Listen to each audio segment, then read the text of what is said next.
Me. You can just cut that. YouTube. I would like to know some of the challenges with doing home visits and how to overcome these. I would imagine it's not always easy to establish a professional, distraction-free environment in someone's home, and leading on to that, difficult to stick to time.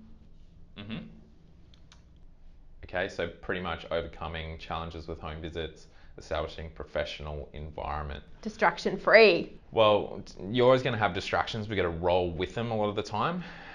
So there might be kids that are there might be dogs, cats is usually a common one. And trying to roll through that and keeping the person on task. I think it comes down to your counselling skill and how you communicate with an individual and kind of commanding their attention above what other people are. And that is a hard skill to learn. Most of the time you won't be able to do it straight out. And some people who try and command the room by being forceful is going to have the opposite effect.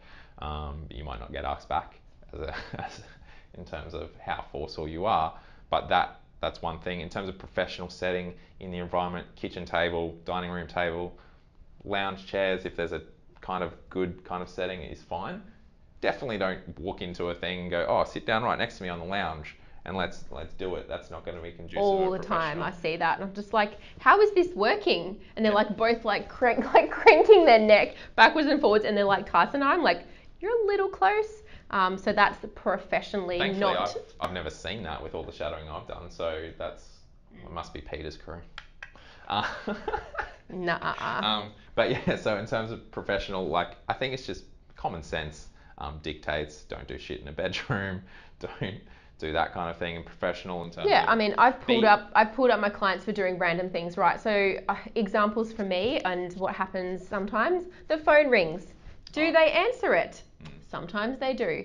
And I just leave it and I see what their response is, because some of them be like, oh, I'm sorry, and they'll throw it away and like ignore it. Or others like, oh, sorry, look, this is just a really important phone call, I need to take it. At that time, like, yeah, cool, no worries, just take that phone call. I've had situations where I've done that. It's ended up in a 10-minute conversation, not ideal. But generally, once you've established that relationship, they're pretty respectful to you and your time. The other would be relationships and dynamics going on in the house. I've found at times have been really challenging, not kids per se, but let's say the husband and wife are not having a good day.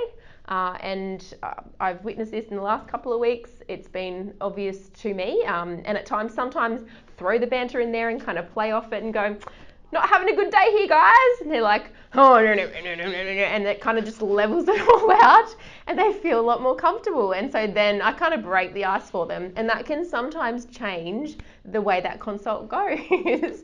Or they might be making food or sizzling, things like that. So I guess you need to be adaptive to that situation, because it's your role to just make the most of those opportunities. Be politeful and respectful, but also establish a relationship where you can say, hey, you just put that away. I know I had one of my crew that had a client who legit every time she turned up, she would play Bejeweled on her iPad the entire time, and she would sit there playing throughout the consult, and this practitioner would get very frustrated but didn't say anything, just kind of let it roll out, and then at one stage she was like, I need to say something, it's impacting the consult.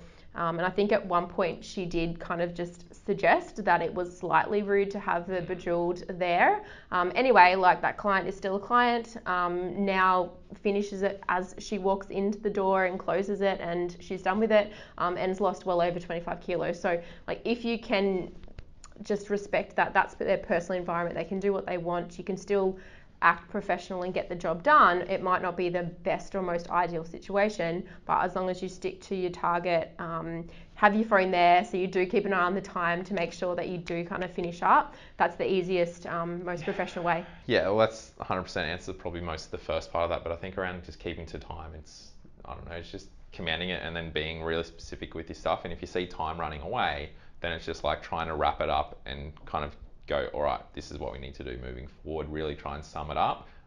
Some people like to rant, and when they're in their home environment, they're happy talking a little bit more. Most of the people, I always say to our crew, is like, most of the people that are over talkers, that talk over you when you're talking, do not get offended if you try and do the same. So if you just say, hey, look, like, that's really good, but with what we're talking about, blah, blah, blah, then they're like, oh, like, sweet. Versus we would feel quite like offended if someone tried to do it to us because we're not people that talk over people. So just knowing that and being able to strategically do that, but knowing the relationship, building the relationship early, is 100% the best way. But yeah, commanding it from the relationship point of view rather than being forceful because you're in their home. Be polite, be respectful, like Peter said, but you're still there to do a job. Can you even see the cup on there? No. No. It's the reaction that counts. Literally 2 seconds. You got to say it out loud, remember? Facebook. What are some ways to improve time management and efficiency, particularly in consults? Like only in consults?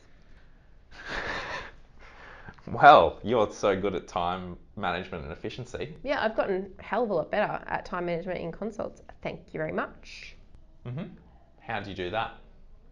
Did you get feedback or? No, I don't think I did. You were just like, you always run late on consults. And I was like, I do. So yeah, definitely I change my strategies in terms of collection of information. So if I've got a limited amount of time, if my client's late, or if my reviews are shorter, or if my time is just not, I just don't have the time for that client. A lot of dietitians will go, I need to collect all the information. Well, no, I would just be very specific as to what I collect to make sure that obviously I don't go over time. I even to a point have timed how long it takes me to get to a stage. So when I was in a bulk billing clinic and I was just on 30-minute consults back to back, even then I was relatively time efficient because I was just like, I can do this, I'm gonna smash it out, I'm gonna get this, and I would actually then go, right, I need 5 or 10 minutes for that education piece. I also need to rebook them back in. So in my head, I was just going, right, done, move on. And I would do that sort of quite systematically. Other times you might be a little bit faster with consults just because of the nature of it. So if you do have a client that is a talker, knowing that that's the case, you might need to kind of change your tact and strategy to make sure that you aren't kind of going over time. But yeah, I think the biggest one is definitely around optimizing the collection of information for the client at the time. So there's absolutely no point if a client's come to see you for food intolerances, maybe asking them about their social life, for example.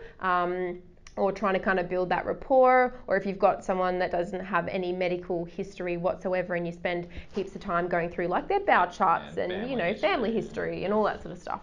So yeah, it's just being smart with your collection of information and then making sure that if you know how much time it takes you to do an education, then do that. If not, like skip the bloody education, just go straight into this is how to do it, because ultimately you do need to make sure you've got that time there. And so I would kind of pull things out pending how the consult's going and knowing that I'll just book them back in, I'll get them back, that's important, and make sure you have that little couple of minutes cell at the end to make sure that they do then come back so you can follow up with some of that information. I kind of want to end it there because you pretty much nailed exactly what I was going to say, but I want to say that like this week there's a conversation that I had pretty much with a practitioner around these similar things, that they just wanted to collect all this information. Dietitians want to check all these little boxes, and coming from placement, we know how much information that the placement supervisors want you to collect. We know that they want you to tick every box, but when you're working in private practice, if you're working in a consultation type thing, just be definitive in what you actually want to collect and get the stuff that you need, not what you think the university needs. You're out of university, you're a dietitian, use your judgment now.